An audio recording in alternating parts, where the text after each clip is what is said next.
उत्तराखंड राज्य के चमोली डिस्ट्रिक्ट में ऊंचे ऊंचे बर्फीले पर्वतों के बीच करीब 15,000 फीट की ऊंचाई पर एक ऐसा झील है जहां की मान्यता यह है कि दुनिया भर के सारे कौवे अपने प्राण त्यागने वहां पर ही आते हैं। इसे काकभूषणी ताल कहते हैं, पर वहां पहुंचने के लिए हमें कई दिनों तक पैदल चलना पड़ता है।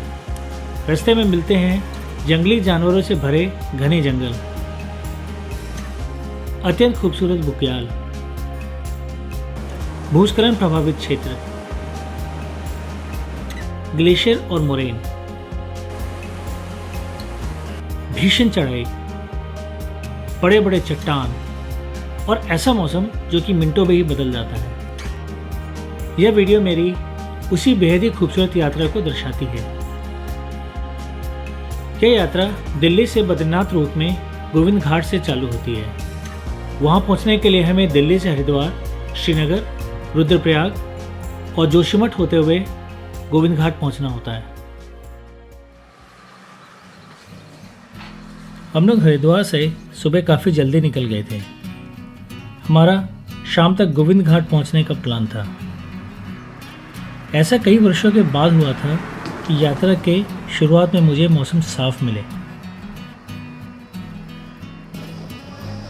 हम लोग शाम के करीब 7 बजे तक गोविंद घाट पहुंच गए।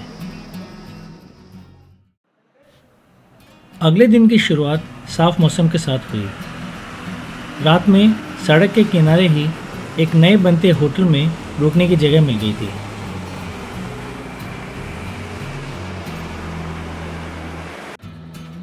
यह सड़क यहाँ से सीधी बद्रीनाथ जाती है।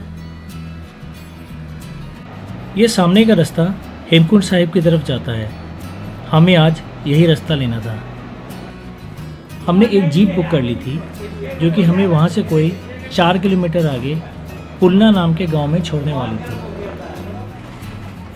2012 में जब मैं इस रास्ते से गया था तो यहाँ से आगे तक का रास्ता पैदल ही था, पर अब पुलना तक सड़क जाती है। करीब 12 बज गए थे। अब हमें यहाँ से भुंडियार जाना था जो कि वहाँ से लगभग 6 किलोमीटर आगे है। यह ट्रैक कई श्रद्धालु हेमकुंड साहिब जाने के लिए करते हैं और यही रास्ता फूलों की घाटी भी जाता है। पिछली बार जब मैं इस रास्ते में आया था तो काफ़ी भीड़ थी। वह जून का महीना था जब सबसे अधिक यात्री हेमकुंड साहिब की यात्रा करते हैं। कम भीड़ होने का फ़ायदा यह था कि हम शांति से आसपास के नज़ारों को देखते हुए आगे बढ़ रहे थे।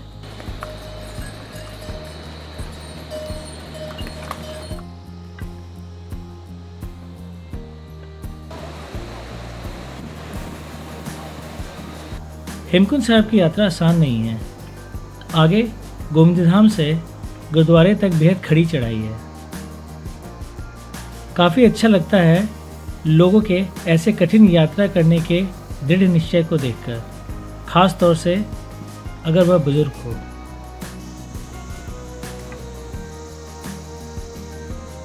हमें भुंडियार पहुंचने में कोई 3 घंटे लग गए।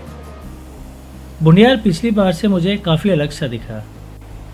आसपास पूछने पर पता चला कि 2013 के आपदा के कारण रास्ता थोड़ा बदल गया है। सामने एक नया पुल दिखा जो पहले नहीं था।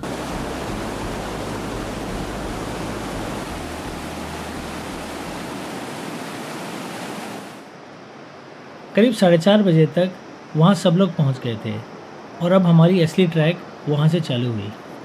अब हमें घंघरिया वाले रास्ते को छोड़कर इन घने जंगलों से होते हुए आज कारगिला पहुँचना था जो कि वहाँ से लगभग 4 किलोमीटर की दूरी पर है। और यहाँ ध्यान देने वाली बात यह थी कि वह सारा इलाका भालुओं से भरा हुआ है। इस तरह का रास्ता 2013 के आपदा में नदियों के जलस्तर के बढ़ने की वजह से हुआ है। 2013 के पहले ट्रैकिंग इतनी खतरनाक नहीं होती थी जितनी उसके बाद हो गई है। कई ऐसे ट्रैक्स जो पहले बहुत आसान थे अब तो वहाँ पहुँचना भी मुश्किल हो गया है, जैसे यह ट्रैक या फिर कुमाऊं में कफनी ग्लेशियर का ट्रैक जहाँ अब कोई नहीं जाता।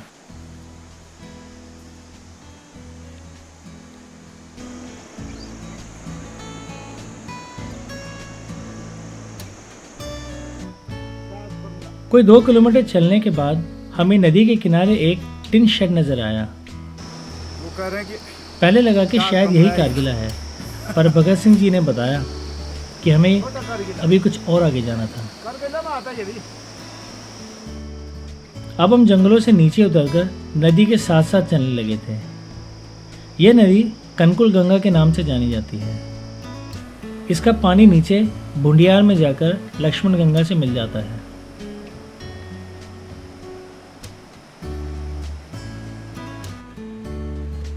हमारे रास्ते में बाईं तरफ एक लैंडस्लाइड जोन था, जिस कारण ऊपर से पत्थरों के गिरने का खतरा था। संभल कर और ऊपर की तरफ ध्यान देते हुए हम लोग आगे बढ़ रहे थे।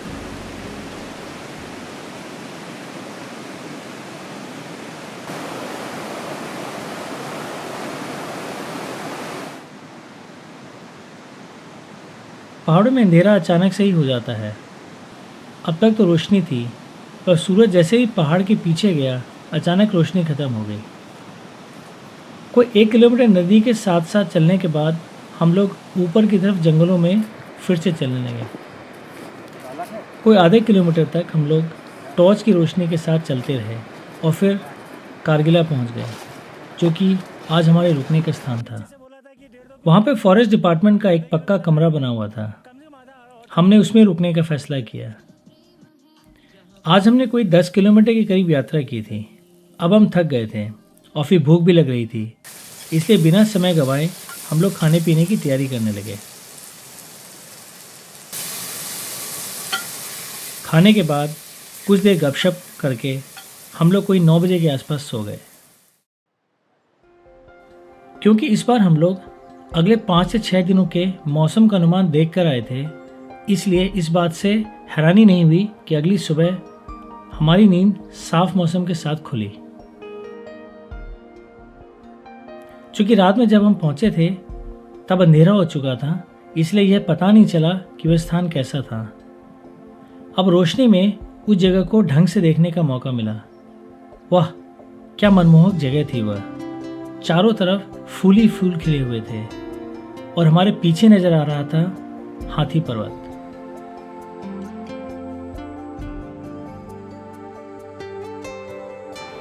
नाश्ते में दलिया बनी। हम लोग खा पी कर कोई 8 बजे वहाँ से निकल जाना चाहते थे, क्योंकि आज हमें राजखड़क पहुँचना था, जो कि वहाँ से लगभग 12 किलोमीटर की दूरी पर है।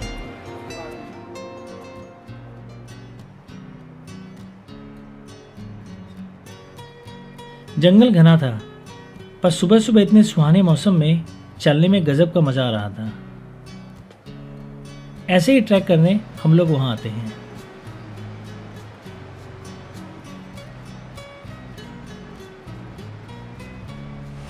आज का पहला नाला अब हमें नज़र आया। इसे पार करने में कोई ख़ास परेशानी नहीं हुई, पर जैसा कि पीछे भी मैंने कहा था कि बरसात के मौसम में इसे पार करना आसान नहीं होता होगा। हमने जैसे ही नाला पार किया तो देखा कि दूसरी तरफ से बकरियों और भेड़ों का जैसे सैलाब हमारी तरफ बढ़ रहा था। चूँकि अब सर्दियाँ आने वाली थीं, इसलिए अब समय आ गया था कि इन इलाकों से इन्हें नीचे ले आया जाए, और वही हो रहा था। गर्मियों में ये सारे राजखड़क में रहते हैं।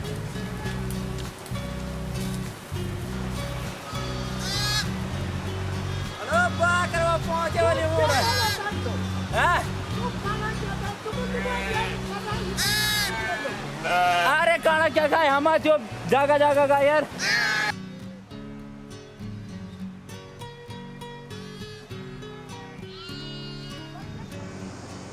हमें वहाँ एक पेड़ के पीछे करीब आधे घंटे तक रुकना पड़ा। फिर हम लोग आगे बढ़ गए। आज हमें काफ़ी दूर जाना था, इसलिए बढ़ते रहना हमारी मजबूरी थी। कोई 15 मिनट चलने के बाद हमने देखा कि अब मेमनों का एक बड़ा झुंड हमारी तरफ नीचे आ रहा था।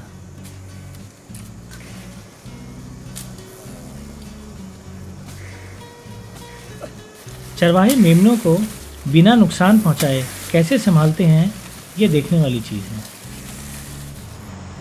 थोड़ा आगे बढ़े तो हमें झाड़ियों के बीच थोड़ा पानी नज़र आया। भगत सिंह ने बताया कि इसे नागताल कहते हैं। उनके हिसाब से यहाँ आसपास काफ़ी सांप पाए जाते हैं। मुझे ऐसा भी बताया गया कि यह ताल 2013 की आपदा से पहले काफ़ी बड़ा था। आसपास के टूटे पेड़ अभी भी हमें उस आपदा की याद दिलाते हैं।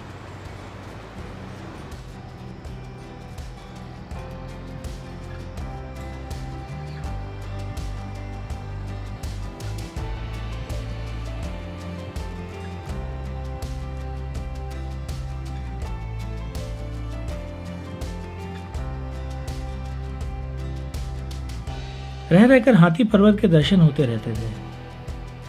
घोड़ी पर्वत अब दिखना बंद हो गया था। छोटे मोटे नाले कुछ कुछ देर में आते रहते थे। उन्हें पार करके हम फिर जंगलों में घुस जाते थे।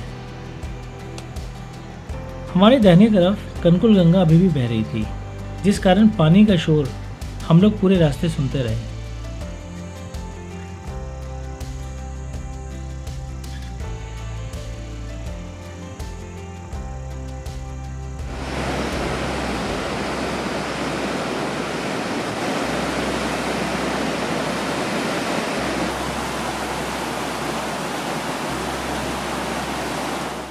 कारगिला से चलने के करीब 3 घंटे के बाद हम लोग एक घास के मैदान में पहुंचे, जिसने मेरे मन को मोह लिया।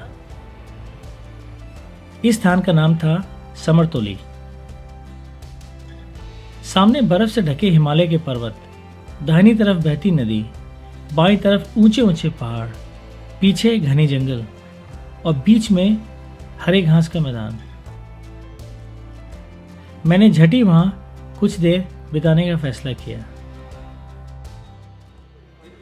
अच्छी धूप खिली थी और उस पर ठंडी ठंडी हवा चल रही थी, जिसका फायदा उठाकर टीम के दूसरे लोग भी सुस्ताने लगे। मैं तो स्थान की खूबसूरती से जैसे स्तब्ध था। और फिर मैंने यह फैसला किया कि आज मैं वहीं रुकूंगा। पहले तो टीम के लोग इसके लिए तैयार नहीं हुए, क्योंकि हम लोग तो अभी कारगिला से सिर्फ 4 किलोमीटर के करीब ही आए थे। आखिर सब मान गए। इतनी बढ़िया धूप देखकर देवेंद्र ने अपने साथ लाए हुए सोलर पैनल्स खोल दिए, ताकि हम सभी लोग अपने साथ लाए बैटरीज को चार्ज कर लें।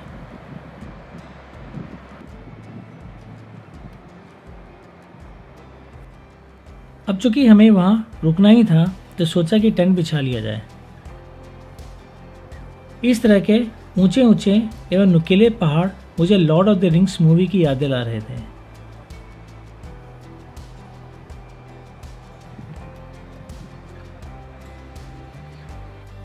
मैं वहां रुकने के अपने फैसले से बहुत प्रसन्न था और उसे पल पल महसूस करना चाहता था।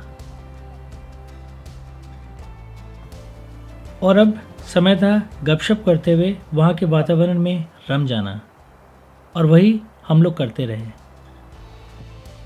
हर कोई अपने स्थान पर बैठकर जैसे चिंतन कर रहा हो, और ऐसे ही पूरा दिन निकल गया। अगले दिन नींद खुली तो मौसम उम्मीद के मुताबिक आज भी साफ था। पिछले दिन हम लोग थोड़ा जल्दी सो गए थे, इसलिए सुबह नींद काफ़ी जल्दी खुल गई थी। ऊपर पहाड़ों की चोटियों पर अब हमें सूरज की रोशनी दिखने लगी थी, और उस जगमगाती रोशनी में अब हम लोग निशान साहब को और भी साफ तरीके से देख पा रहे थे। देवेंद्र नाश्ते की तैयारी कर रहा था। हमने प्लान बनाया कि फटाफट कुछ खा पी कर वहाँ से आगे बढ़ जाया जाए।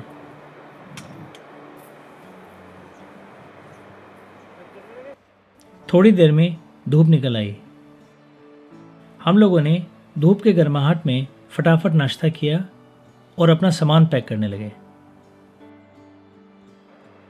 हम लोग चलने के लिए तैयार थे, पर हमारे दूसरे साथी अभी नाश्ता कर रहे थे, तो हमने सोचा कि हम थोड़ा आगे अकेले ही बढ़ जाएं और बाकी लोग पीछे से आ जाएंगे। थोड़ा आगे बढ़कर अब हम फिर से कनकुल गंगा के बहते पानी के बगल में आ गए।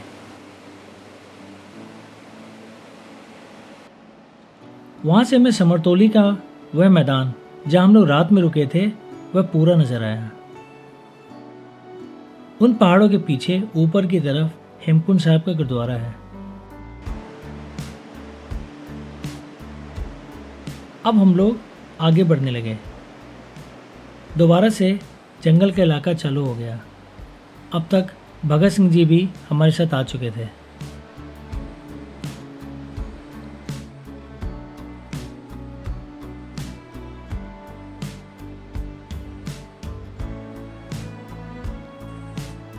कभी हम जंगल में रहते थे तो कभी छोटे मोटे नालों के बड़े बड़े पत्थरों के ऊपर से निकलते थे।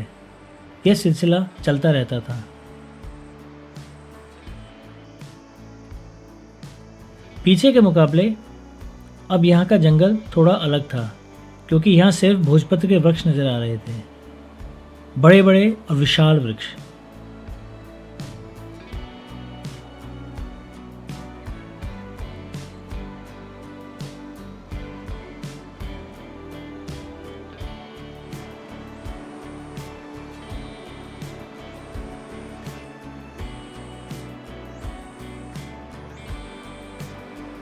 लगभग 1 घंटा और चलने के बाद हम लोग जंगल से नीचे उतरकर नदी के साथ साथ चलने लगे। ऐसा हमने पहले भी किया था, पर इस बार हमें यह रास्ता पहले से बहुत लंबा चलना था। हाथी पर्वत अब हमारे काफ़ी करीब आ गया था। हम लोग करीब करीब उसके नीचे ही ट्रैक कर रहे थे।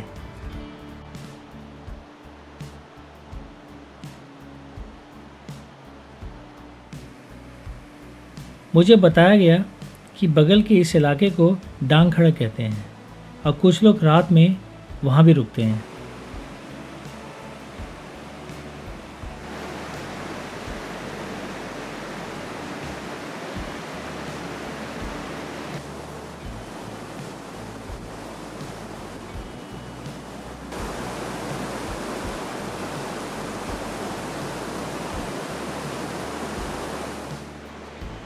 हमें समरतोली से चले हुए कोई 3 घंटे ही हुए थे, पर इस पथरीले रास्तों ने हमें काफ़ी थका दिया था।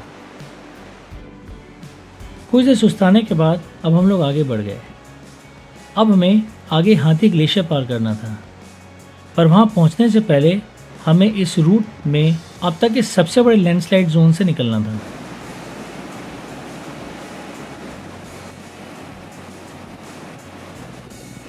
शुरू में तो वो इतना बड़ा नहीं लगा, पर जैसे जैसे हम लोग बढ़ते रहे उस लैंडस्लाइड के विस्तार का एहसास हुआ। एकदम ढीले पत्थर, कभी भी वो लुढ़क सकते थे। एक हिसाब से हम लोग बस इसी भरोसे चल रहे थे कि हर चीज़ अपनी जगह पर बस टिकी रहेगी।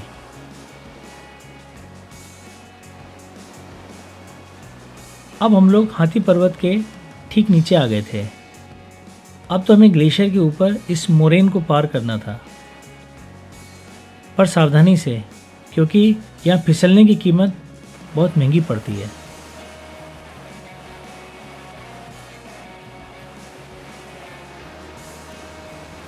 इस मिट्टी और पत्थरों के बीच बर्फ की चट्टानें हैं, जहाँ तहाँ से पानी निकल रहा था। कुछ क्रीवास भी थे, पर इतने अधिक नहीं जैसे मैंने दूसरे ग्लेशियर्स में देखा था। कहीं कोई रास्ता नहीं था। हर कोई एक दूसरे की मदद कर रहा था रास्ता ढूंढने में। आगे बढ़ना और पीछे आना और फिर कोई दूसरा रास्ता ढूंढना, ऐसे ही हम लोग धीरे धीरे आगे बढ़ रहे थे। और फिर चढ़ाई भी बहुत अधिक थी और हवा में ऑक्सीजन की कमी भी थी, जिस कारण थकान भी बहुत अधिक हो रही थी। और फिर फिसल कर गिरने का खतरा तो था ही। अब दूसरी तरफ थोड़ा मैदानी इलाका आ गया। हमें दूर से राज खड़क नज़र आने लगा था और नज़र आई वह पूरी घाटी, जिसकी खूबसूरती बयां करने के लिए मेरे पास शब्द नहीं है।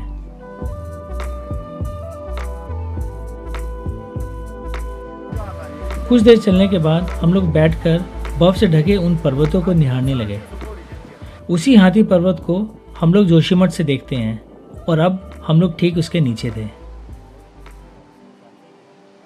और दूर में हमें नज़र आया बरमल, जो कि ब्रह्म कमल की तरह दिखता है और जोशीमठ और ओली से बहुत अच्छा दिखता है। दूर से देखने पर लगा था कि हम यहाँ ज़्यादातर घास पर चलेंगे, पर हमारा रास्ता घास पर ज़रा भी नहीं था। हमें तक नाले को पार करके दूसरे और फिर तीसरे या कहीं तो अनगिनत नालों के ऊपर से जाना पड़ रहा था। हर तरफ पत्थर ही पत्थर थे।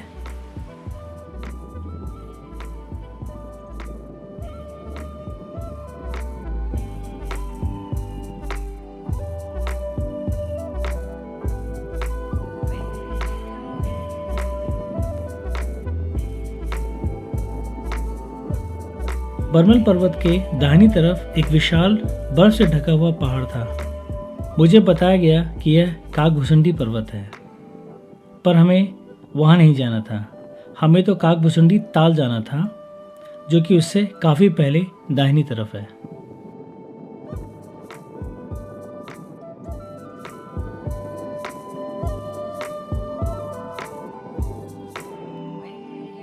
थोड़ी ही दूर आगे बढ़ने पर गतिविधियां नजर आने लगी। हमारे साथ जो एक और टीम आई थी, उन लोगों का टेंट नजर आ गया और हमारे टेंट भी, जो भी बिछ ही रहे थे। देवेंद्र ने एक पत्थर के बने कमरे को अपना किचन बना लिया था। मैं उसे झोपड़ी तो नहीं कहूँगा, क्योंकि झोपड़ी में दीवार अक्सर मिट्टी की होती है। गरम गरम चाय बनने की तैयारी चल रही थी। कोई 2:30 बजे होंगे। धूप अब उस स्थान में ख़त्म हो गई थी और वही हवा जो अब तक उस धूप में सुहानी लग रही थी, अब बर्फीली महसूस हो रही थी। रह रहकर ग्लेशियर के टूटने की आवाज़ भी आती थी और वह आवाज़ जैसे हमारी छाती को भींच जाती थी।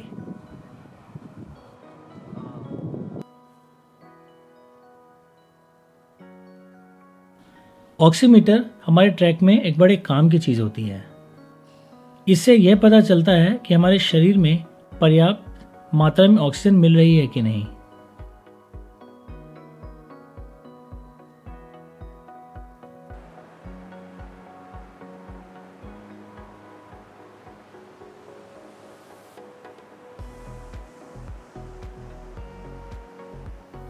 देवेंद्र ने सूप और चाय दोनों की ही तैयारी कर रखी थी। वहाँ सूप बनाना काफ़ी आसान होता है। हम लोग रेडीमेड सूप का पैकेट्स अपने साथ रखते हैं।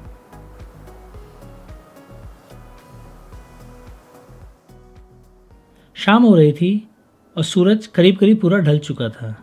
ठंड भी बहुत अधिक बढ़ चुकी थी, पर हम लोग टेंट में नहीं जा रहे थे, क्योंकि हमारे सामने सारे पहाड़ गुलाबी रंग से ढक गए थे।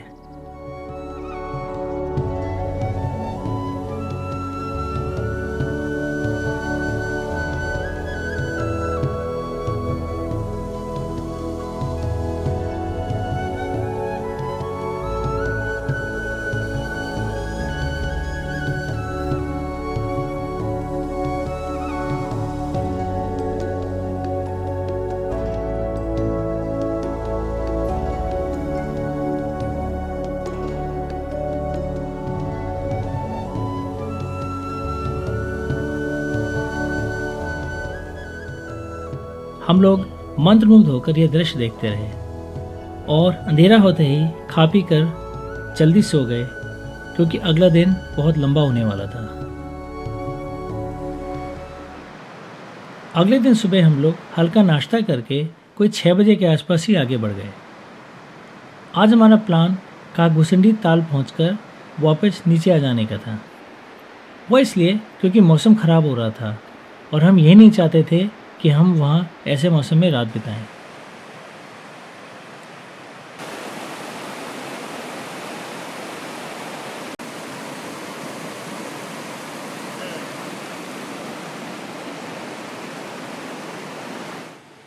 हमारी उम्मीद के विपरीत वहाँ हमें कई नालों को पार करना पड़ा। कई स्थान पर दिक्कत भी आई, क्योंकि नदी के साथ के चट्टानों पर ब्लैक आइस मौजूद थी, जिसे पार करना काफ़ी खतरनाक होता है।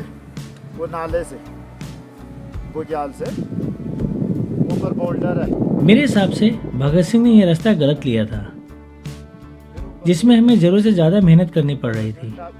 खैर, हम लोग आगे बढ़ते रहे।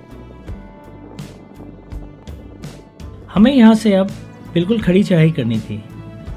ये चढ़ाई लगभग 1 किलोमीटर के आसपास थी। अब मुझे बताया गया कि वहाँ ऊपर एक झंडा लगा हुआ है जहाँ से हमें वहाँ से आगे का रास्ता दिखेगा। अगर मैं यह कहूँ कि यह चढ़ाई कोई 60 से 65 डिग्री के एंगल पर थी तो यह गलत नहीं होगा। कई बार तो ऊपर चढ़ने में हम लोग फिसल कर नीचे वहीं आ जाते थे जहाँ से चढ़ते थे। चढ़ाई का एंगल ही इतना अधिक था। धीरे धीरे करके हम आगे बढ़ते रहे। मौसम कभी खुल जाता था और कभी बंद हो जाता था, पर यह तो ज्ञात हो ही गया था कि मौसम आज हमें कभी भी धोखा दे सकता है।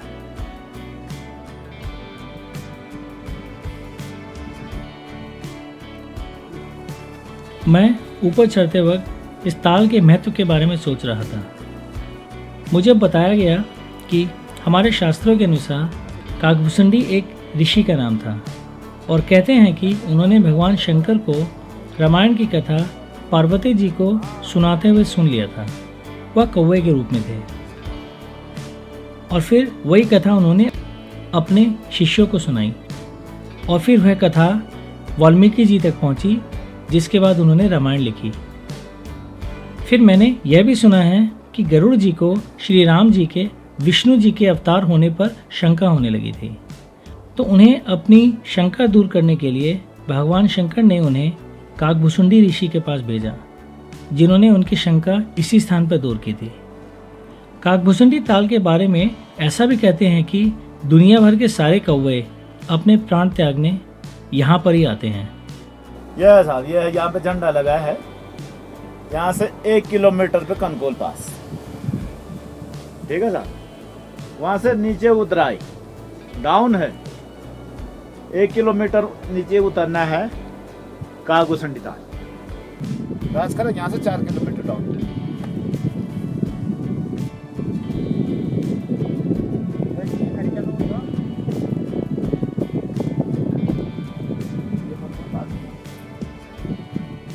यह तो मैं पूर्ण विश्वास के साथ कह सकता हूँ कि अगर यह कोहरा बढ़ जाए तो अच्छे से अच्छा जानकार भी मिनटों में रास्ता भटक जाए। यहाँ सही रास्ते पर रहने के लिए हमें कम से कम आधे किलोमीटर तक साफ दिखना ज़रूरी है। मैंने सुना था कि कुछ दिनों पहले यहाँ के एक लोकल्स की टीम रास्ता भटक गई थी। अब मुझे यह बात समझ आई कि वह लोग यहाँ रास्ता कैसे भटक गए होंगे। यहाँ गलती की कोई गुंजाइश नहीं थी। इन चट्टानों पर फिसलने की कीमत बहुत महंगी होती, जिस कारण हम लोग हर कदम फूक फूक कर रख रहे थे। मौसम बद से बदतर होता जा रहा था। कभी कभी बर्फ़ के कुछ फ्लेक्स आने लगते थे और फिर वह रुक भी जाते थे। हम लोग उम्मीद लगाकर चल रहे थे कि बस इसी तरह मौसम अगर कुछ देर और साथ दे दे तो हम कम से कम उस ताल को दूर से ही देख लें। ताल को मैं बस देखना ही चाहता था। चढ़ाई पहले से कहीं अधिक हो गई थी। कुछ एक स्थान पर तो मैं चढ़ता था और फिसलकर नीचे गिर जाता था। विजय के साथ भी ऐसा ही हो रहा था और एक स्थान पर फिसल जाने के कारण उनके हाथ भी छिल गए थे। जब हम और थोड़ा ऊपर गए तो पता चला कि नीचे भगत सिंह ने जिसे कनकुल पास बताया था, वह पास तो वहां से कोई आधे किलोमीटर और आगे है। यह कनकुल पास है, इस ट्रैक का सबसे ऊंचा पॉइंट, जो कि लगभग 5000 मीटर की ऊंचाई पर है। इसके बाद हमें कोई 300 मीटर के करीब नीचे उतरना था। बर्फबारी और तेज हो गई, पर हम इस उम्मीद पर आगे बढ़ते रहे कि वह रुक जाएगी। हम लोग जैसे तैसे ऊपर पास पर पहुंचे और वहां से नीचे ताल की तरफ बढ़ने लगे। अभी बर्फ से फिसलने वाली दिक्कत चालू नहीं हुई थी। कोई 2 बजे के आसपास हम लोग ताल के पास पहुंच गए। काकभूषुंडी ताल अब हमारी आंखों के सामने था। बर्फ हो गए ना। खुशी इतनी जो कि मैं बयान नहीं कर सकता।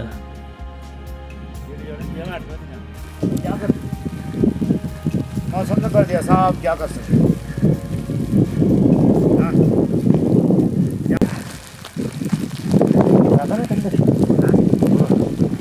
सीधा काकभूषुंडी, अरे ये भी भाई, ये भाई हमने बोल रहा था नहीं, ये तो नहीं चाहिए। कागुसंडी पर में ठीक है, नीचे तो नहीं जा पाए बट बहुत अच्छे दर्शन हो गए। जय श्री राम, जय जय भूषण श्री जी, राम, जय कागभूषणी जी। जय कागुसंडी।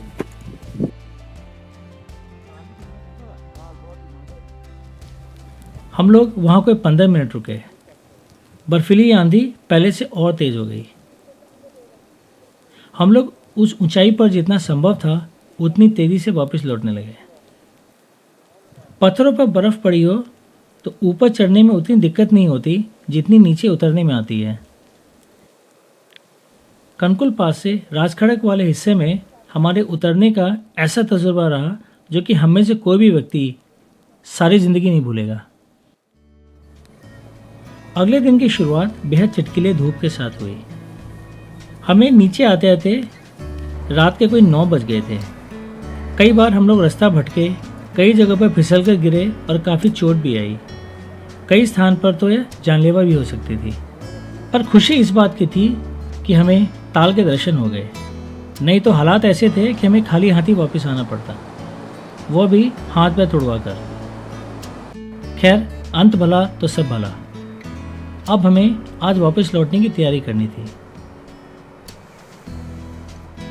नाश्ता करके कोई 8:30 बजे के आसपास हम लोग भगत सिंह के साथ आगे बढ़ चले। हमारा आज का प्लान कारगिल रुकने का था। मन शांत और खुश था। उन परिस्थितियों को देखते हुए जिसमें हम फंस गए थे, उससे बढ़िया आउटकम कुछ और नहीं हो सकता था। पलट पलट कर मैं राजखड़क की तरफ देखता था। पता नहीं कब ऐसे खूबसूरत वादियों को दोबारा देखने का मौका मिले।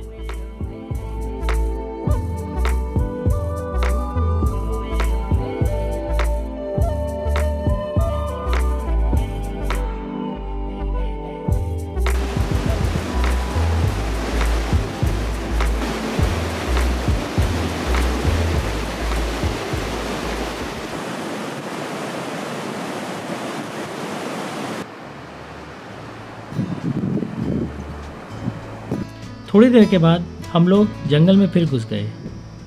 इस शानदार मौसम में ऐसा लग रहा था कि सभी पेड़ एवं झाड़ियाँ हमें यात्रा पूरी करने की बधाई दे रहे हों। कमाल की बात है, जैसा हम सोचते हैं ऐसा लगता है कि सारी कायनात भी वैसा ही सोच रही हो। हम लोग कोई 2 बजे तक कारगिल पहुँच गए। हम लोग वहाँ आधे घंटे रुके। चूँकि समय काफ़ी था, इस कारण हम लोग वहाँ से भुंडियार की तरफ बढ़ चले। हम लोग कोई 4:30 बजे के आसपास भुंडियार पहुंच गए। अब हमें वहां से कोई 6 किलोमीटर और पैदल चलकर पुलना पहुंचना था। अगले दिन सुबह हम लोग लौटते वक्त हेलांग से कल्पेश्वर महादेव मंदिर गए। मेरी उम्मीद से यह मंदिर काफ़ी ज़्यादा खूबसूरत निकला।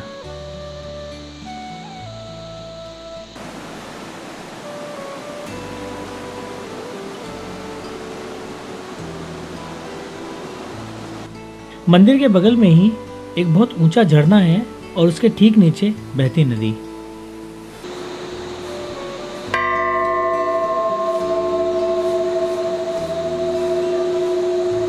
कल्पेश्वर महादेव मंदिर पंच केदार की यात्रा में 5वां केदार है, जहां पर भगवान शंकर के जटाओं की पूजा होती है। ज़्यादा भीड़ नहीं थी, इसलिए हमने फुर्सत से दर्शन किए। फिर वापस हेलांग आते वक्त हमें वहाँ से हाथी और घोड़ी पर्वत दिखे। वही दोनों पर्वत जिसके नीचे राजखड़क में हम लोग 2 रात रुके थे।